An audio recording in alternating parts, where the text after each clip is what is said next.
যারা নতুন বিজনেস করছে অনেকে বলে আমাকে ভাইরা আসে যে কিছু বলো, তার জন্য কিছু যদি পি ঠিক রাখি আমরা, তাহলে কিন্তু যেমন প্রমোশন, প্লেস কোন জায়গায় আমার শোরুম, প্রাইস ঠিক আছে কিনা, প্রোডাক্ট, এইগুলো যদি আমরা ঠিকঠাক থাকে তাহলে কিন্তু ব্যবসা অটোমেটিক্যালি হবে। কিছু পি এর উপর ব্যবসা ঠিকই থাকে, সেই পি গুলোকে ঠিক রাখতে হবে। গড়িয়া থেকে বড় বাজারে সাইকেল চালিয়ে স্যানিটাইজার আনতাম লকডাউনের সময়। 20 টাকা 25 টাকা না পাওয়া যেত 100 ml। দোকানে ওটাকে 55-60 টাকা দিতাম আর রিটেল করতাম 70-75 টাকা, মানে 300% লাভ। তো সেইটা করে করে মোটামুটি সংসারটা চালাতাম। তারপর আস্তে আস্তে করে লকডাউন কাটলো, তারপর ফার্নিচারে চলে এলাম।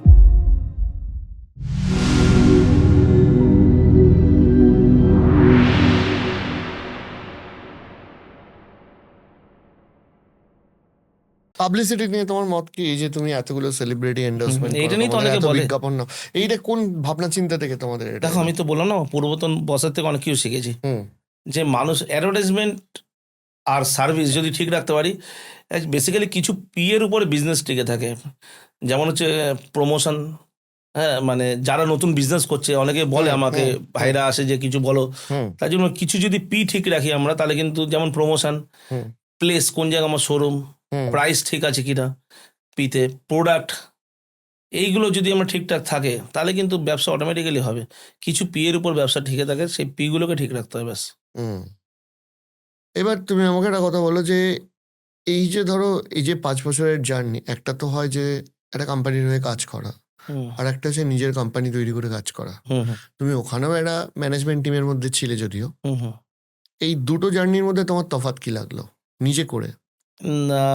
সত্যি কথা বলতে, যখন চাকরি করতাম, আমার পূর্বতন দাদাও জানে, আমি বস বলি না বা স্যার বলি না, আমার দাদাই হয়। আজকের ডেটও দাদা, উনি আমার সম্মানের জায়গায় থাকবেন চিরজীবন। কঠিন সময় আমার হাতে হাতে হাত বাড়িয়েছিলেন। যতই আমি ওনার জন্য করি, উনিও তো আমার জন্য করেছিলেন। তো ওটা আমি নিজের মনে করে করতাম। আজকে উনি তো ডেফিনেটলি আফসোস করে যে আমি ওনার সঙ্গে নেই। তখন আমি ঠিক নিজের মতো করে করতাম। সকালবেলা 10:30 11টা অফিস ঢুকতাম, রাত্রি 10টা 10:30টার আগে অফিসে কোনোদিন বেরোয়নি। রাত্রি 10টা 10:30টার আগে 365 দিনে 361 দিন কাজে গিয়েছিলাম, রেকর্ড করেছিলাম। 4 দিন মাত্র বছরে ছুটি নিয়েছিলাম। আর ইন্ডিভিজুয়াল সেল করেছিলাম প্রায় 3.5 কোটি টাকার উপরে। প্লাস বাকি স্টোরগুলোও দেখতাম, 32টা স্টোর। তো তখনও যতটা নিজের মনে করে করতাম, আজও ততটা নিজের মনে করে করি। আর আমার বাবা বলতো, যদি লোকের হয়ে যদি করতে পারিস, সফল হতে পারিস, তাহলে নিজের হয়ে কেন পারবি না? আমি 2021 এখন আবার যখন লকডাউন হয়, সেকেন্ড লকডাউন, যে লকডাউনের জন্য আমি চাকরি ছেড়েছিলাম, আমি সেকেন্ড লকডাউনে কিন্তু আমার তখন অল্প স্টাফ ছিল, 10-12 জন ছিল। প্রত্যেকদিনে ফুল স্যালারি দিয়েছিলাম এবং সেই সময় আমাকে বাড়িটাও মর্টগেজ দিতে হয়েছিল।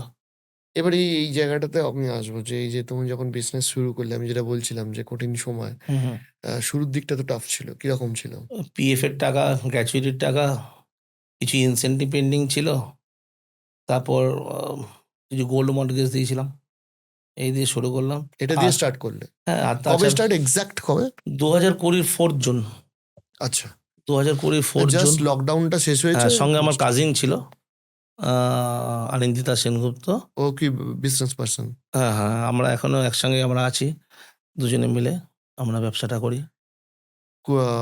জুন মাসে 2020? 2020 বেসিক্যালি উনিই দেখে, মানে আমি দেখি, উনি আর কি আমাকে তখন একটা ছোট্ট হলো একটা অ্যামাউন্ট দিয়েছিলাম, সেটা আমাকে, হ্যাঁ, আজও আমার কাছে কিন্তু সেটা সেই জায়গাটাতেই রয়ে গেছে, চিরজীবন থাকবে। এবার আরেকটা সেকেন্ড কথা হচ্ছে যে এই যে ধরো যে শুরু হলো, তখন তুমি বললে যে বাড়ি মর্টগেজ দিয়েছিলাম, এগুলো কি স্যালারি বা এগুলো দেওয়ার জন্য? স্যালারি, সেকেন্ড লকডাউনটা কিন্তু প্রথম লকডাউনের থেকেও টাফ ছিল, কারণ প্রথম লকডাউনে তো মানুষের কাছে টাকা পয়সা ছিলই। কিন্তু সেকেন্ড লকডাউনে কিন্তু প্রথম লকডাউনের ধাক্কাটা সামলে ওঠার আগে আবার একটা লকডাউন হয়ে যাওয়া, ফলে মানুষ কিন্তু ভয় পেয়ে গেছিল। কোনো মানে মানে নেসেসারি জিনিস ছাড়া কেউ কিন্তু কোনো কিছু পারচেস করার আগে দুবার ভাবতো, যেটা কি আমার আদৌ দরকার।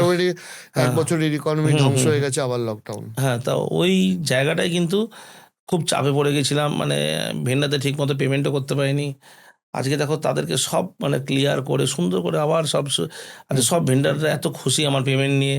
ভেন্ডার থেকে শুরু করে কাস্টমাররা থেকে শুরু করে মানে সব কিছু উপরওয়ালা যেন, মানে আমাকে যেন জন্মগ্রহণই করেছিল যে এরকম তুই এটা করবি। মানে আমি মাঝে মাঝে মনে করি যে সচিন যেমন ক্রিকেট খেলার জন্যই জন্মগ্রহণ করেছিল, মারাদোনা ফুটবল খেলার জন্য, আমি ফার্নিচার বিক্রি করার জন্য। সত্যি, মানে আমি যদি অন্য কিছুতে যেতাম আমি ক্লিক করতে পারতাম না। সচিন যদি ফুটবল হতে হতো যেন ক্লিক করতে হতো, মারাদোনা ক্রিকেট খেলতে গেলে পারতো না। আমি বোধহয় ফার্নিচার ছাড়া যদি আমি আইটি সেক্টরে যেতাম, আমি কিছুই করতে পারতাম না লাইফে। এবার আসছি তোমার 2020 ওই টাফ টাইমটার পর, 2020 যখন চাকরিটা 21 চলে গেল, সরি 21 ওই সেকেন্ড লকডাউনের টাফ টাইমের পর অন্ধকারটা কাটলো কি করে? অন্ধকারটা কাটলো। আমি ফেসবুকে ফুড ব্লগারদের দিয়ে শুরু করলাম, খুব তারা কম। আসতে শুরু করলো। তাদেরকে ডাকতে শুরু করলাম। এবার আমাকে বলছে, সবাই বলছে এটা কি কোনো পাইস হোটেল যেটা করছি, সবাই আমাকে বলতে লাগলো। হুম। কিন্তু আজকে দেখো, আমার দেখা দেখি সবাই শুরু করে দিল। কিন্তু আমি যে ঝাটকাটা প্রথমে মেরেছিলাম, ওই ঝাটকাটা এখনো বাকিরা সামলাতে পারছি না। ফেসবুকের ফুড ব্লগার 2021 তখন হ্যাঁ, 2021-22 থেকে ওরা মানে আমার সঙ্গে রয়েছে। তোমার তখন একটাই শোরুম।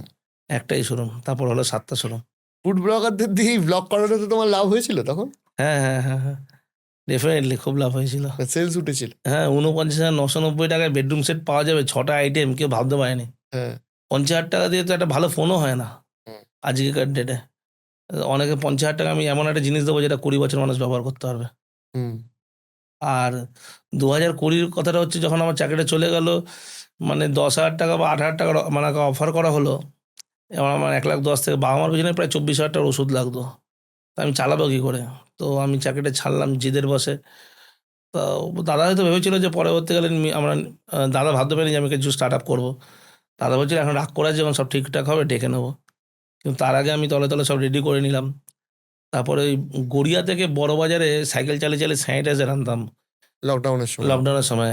মানে 20 টাকা 25 টাকায় না পাওয়া যেত 100 ml স্যানিটাইজার, যেটা এমআরপি লেখা থাকতো হুম। 100 টাকা। হুম। দোকানে দোকানে ওটাকে 55-60 টাকা দিতাম, আর রিটেল করতাম 70-75 টাকা, মানে 300% লাভ। তো সেইটা করে করে মোটামুটি সংসারটা চালাতাম। তারপর আস্তে আস্তে করে লকডাউন কাটলো, তারপর ফার্নিচারে চলে এলাম। এবার আসছি তোমার এই সেলিব্রিটি এন্ডোর্সমেন্টটা কবে থেকে শুরু হলো? আচ্ছা তুমি আমাকে বলো, আমি যেখান থেকে হারিয়ে গেলাম, এই যে তোমার ফুড ব্লগারদের দিয়ে ডাকা সেলস আপ, দেন কি তুমি ওই স্টোরটা প্রফিটেবল হলো, নাকি আর একটু ইনভেস্টমেন্ট নিয়ে 2-3টে স্টোর করার পর তোমার না, না, কোম্পানি না, প্রতিটা প্রফিটেবল? স্টোরের টাকা নিয়ে মাল স্টক হয়ে গেল। আমার প্রথম মাথায় এলো, এত মাল আমি কিনে নিয়েছি, কিছু মাল তো আমি ট্রেডিং করি, 60% 70% মাল তো আমি ট্রেডিং করি। ট্রেডিং যে মানে তোমরা লোকাল বিজনেস গুলোকেও বিক্রি করো? না, না, না, আমি ধরো কিছু মাল ট্রেডিং করে এনে সেটাকে আমি রিটেল করি, ম্যানুফ্যাকচারার আলাদা, তুমি কিনে আনছো বিক্রি করছো, বিক্রি রাইট? করছি। হ্যাঁ, রাইট।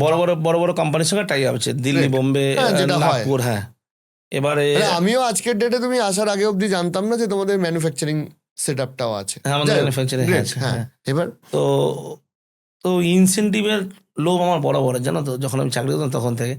এবার আমাকে বলতো, এই মাল যদি তুমি লিফট করতে পারো, এত টাকা ইনসেন্টিভ দেবো। হুম, সেই চক্করে আমার গোডাউনটা ভর্তি হলো। তাহলে এতগুলো মাল যদি আমি গোডাউনে রেখে একটা শোরুমে রাখি, কিছু ভাড়া দিয়ে, সেখান থেকে তো আমার কিছু অ্যাডিশনাল প্রফিট আসবে।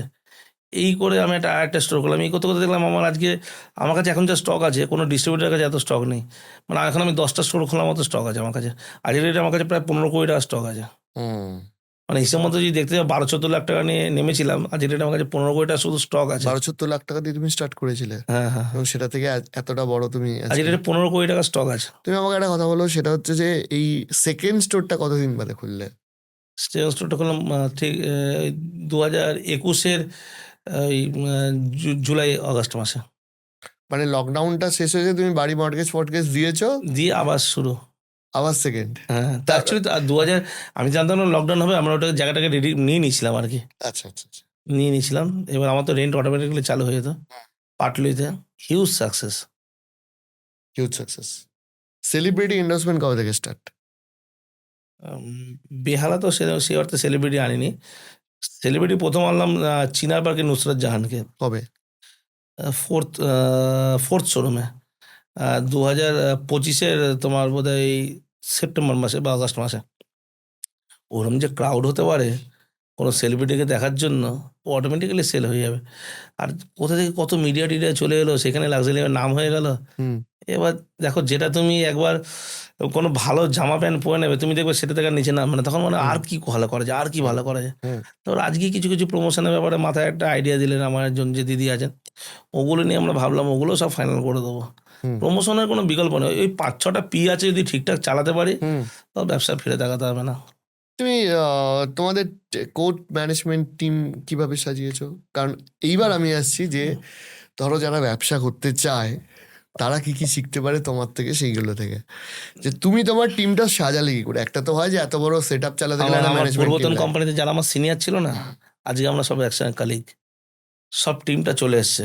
মানে ওদের অনেক কটা স্টোর বন্ধ হয়ে গেছে, আমি কাউকে ডেকে আনিনি, হুম সব চলে এসছে। তারা প্রায় এক একজন প্রায় 1,20,30,000 টাকা রাজ্যের রেটে স্যালারি পাচ্ছে। হুম। তারা মাথার উপর যে বসে আছে না, সব দিগ্গজ। 32টা স্টোর চালানোর মতো সব টিম আমার কাছে রয়েছে। 7টা হয়েছে তো সব, আরো তো 25টা বাকি। তা তোমাকে ওখানে মাথা খুব একটা লাগাতেই হয় না। মাথা তো লাগাই আমি শুধু কি প্রোডাক্টটা আনবো, হুম। কি দামে বেচবো, আর কিভাবে প্রমোশনটা চালু করে রাখবো। আমি বলতে পারো প্রমোশনের রাজা। আর তুমি একটা কথা বলো, যে সেটা হচ্ছে যে আজকে একটা ছেলে, একটা হ্যাঁ। ফিটার ছিল পুরোনো কোম্পানিতে, হুম। ও প্রথম দিনের সঙ্গে 6,000 টাকা মানে আমার সাথে কাজে ঢুকেছিল, লাস্ট মান্থ তো 75,000 টাকা স্যালারি পেয়েছে। হুম। তো বলছে আমাকে দিন রাত্রেবেলা 1:30টার সময় ফোন করে বলছে, আনন্দের ছেলে, দাদা আমি এত টাকা নিয়ে কী করি বলো, তাহলে প্ল্যান দাও তো। আমি ফোনটা রাখ, কালকে সকালে কাজে আসবি ঠিকঠাক টাইমে। তুমি জানো আমাদের ওখানে হুম। মানে পরিবেশটা আলাদা পরিবেশ। তুমি আমার যে কোনো শোরুমে যাবে, শুধু আমার সঙ্গে খোঁজ নেবে হুম। এতগুলো স্টাফের থেকে, যে আমি কেমন। হুম। আমার আমার আমার 10 কিলোমিটার, 20 কিলোমিটার, 30 কিলোমিটার রেডিয়াসে ফোন করে জিজ্ঞেস করবে আমি কেমন। হুম। দেখো কম্পিটিটর তো বলবেই আমি খারাপ, হুম। আমার মাল খারাপ, আমার ব্যবহার খারাপ। বাকিটা তো আমার যারা আছে নর্মাল লোক বলবে কেমন।